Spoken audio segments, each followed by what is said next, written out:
But then I think it only works on the strong trend. Hey, it's Walter here, and you're at the Think Profit podcast, where we're going to help you develop a rock-solid trading confidence and avoid the potentially endless cycle of system switching.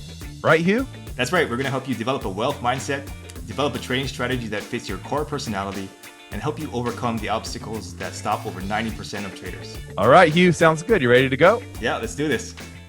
Hey, Walter, we've talked about the Elliott Wave principle a couple of times in the podcast, but I thought we could go into it a little bit more in depth and talk about the psychology behind that. And do you think that Elliott Wave works? It doesn't work, works some other time. What do you think? The problem with Elliot Wave is the same problem I have with Freudian psychology. It's difficult to disprove. You know what I mean? Freudian psychology, has these concepts like id and ego and whatever. And science so far hasn't really determined a way to test those. You know what I mean? These concepts. Yeah.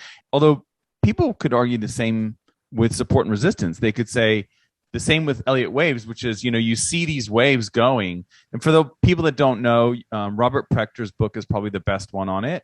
The idea is that the markets tend to move in the direction that they're going. They tend to move in waves where they go up one and then down one and then up two and then down one, and then up three, which is the big wave, the longest wave usually, and then down. And then the fifth wave, it goes kind of almost like parabolic sometimes. It doesn't last as long as wave three, but it, obviously makes the high.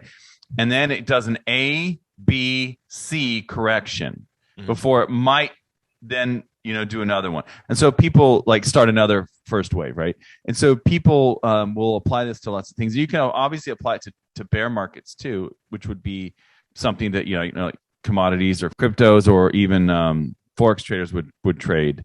But typically it's seen as a bullish pattern. They look at it for bullish patterns like in indices and stuff.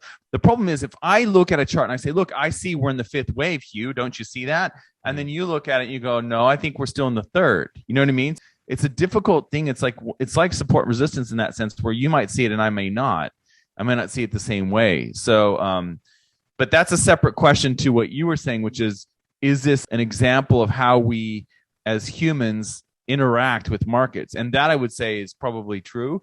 I mean, the best thing I've seen on that is the if you just search the term stages of a bubble or something like that, and you can think of each wave in the Elliott wave as the stages of a bubble cycle, where there's euphoria and people are drawing a straight line to the moon, and then it collapses, and then there's capitulation at the bottom of that correction, and then the new wave can start. So only once there's capitulation, which is basically a fancy word for saying everyone's given up, that the new wave can start. And so I do believe that those emotions and Prechter even went further.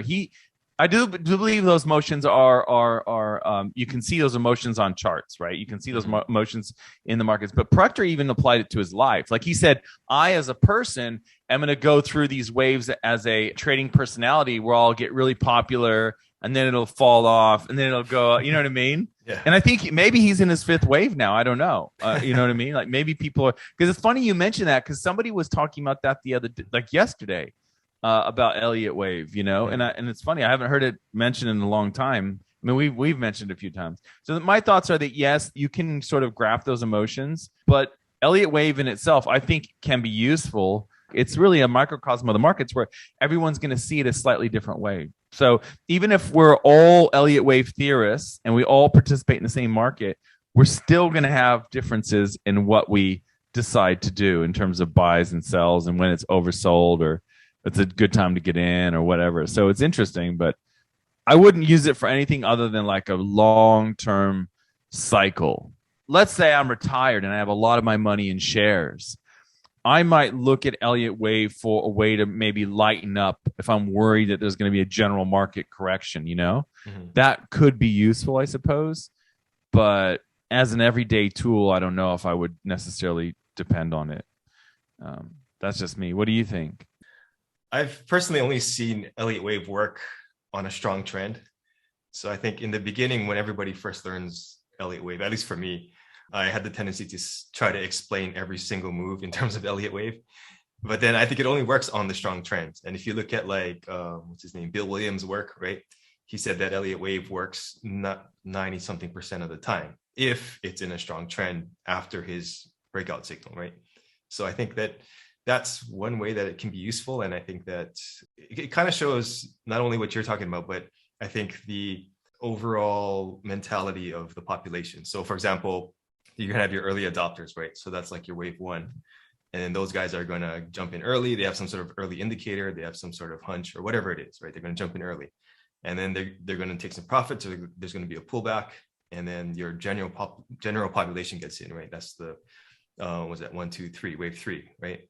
And then you got your late adopters, people who are always late to the party. They're always jumping in at the wrong moment. And then that's your wave 5. And then it blows off or whatever, right? So I think that's another way to look at it. Yeah, I've never really found it to be that useful in anything but a trend or strong trend. So the trick is to like figure out if that's a strong trend or not also, right? But I think that that seems to be the only way it's really useful. And like you said, maybe it helps with lightening up your position or taking profits in the case of crypto, and instead of, just using that to trade on an everyday basis. Exactly. Yeah, I would say like if you're in cryptos, you could argue like it depends on how you look at the chart, like the time frame of the chart and stuff and the scale. Like you could argue that, for example, Bitcoin, which is the crypto that most people talk about, you could argue that it's either just had its third wave or it's just had its fifth wave. You know what I mean? That's to me is the problem with Elliott Wave. Yeah. Like if you go back and look at Bitcoin when it ramped up to 1,000, is that like wave 1, or you know what I mean? Or is wave 1 the one where it went up to like 19,000? Do you know what I'm saying? Like where it really depends on the chart, the scale, and all that. But that's what Elliott Wave theorists will say is the strength of Elliott Wave is that it's fractal in nature. You can use it on the 1 hour, you can use it on the weekly. You can, that's kind of one of the things that they'll say. But I guess I'd probably say it's just completed wave 3 and it's in the correction now as we record this in December of 2021, mid-December 2021 as we're recording this. I would say that it has completed wave 3, it's correcting, and then it'll ramp up for another like really strong wave 5, almost parabolic. Mm-hmm. And then it'll have kind of a major correction, and that's just my, male intuition. I don't really know. You know what I mean? Yeah, like, that's the problem, right? It's so subjective. Yeah. Like kind of like Fibonacci, exactly. Where do you draw the high and the low? And yeah, exactly. Yeah, exactly. Yeah, exactly right. Yeah. Whatever works for you, I guess. Yep. Right. Exactly. Yeah. See ya. All information in this podcast is for educational and informational purposes only and is not trading or investment advice.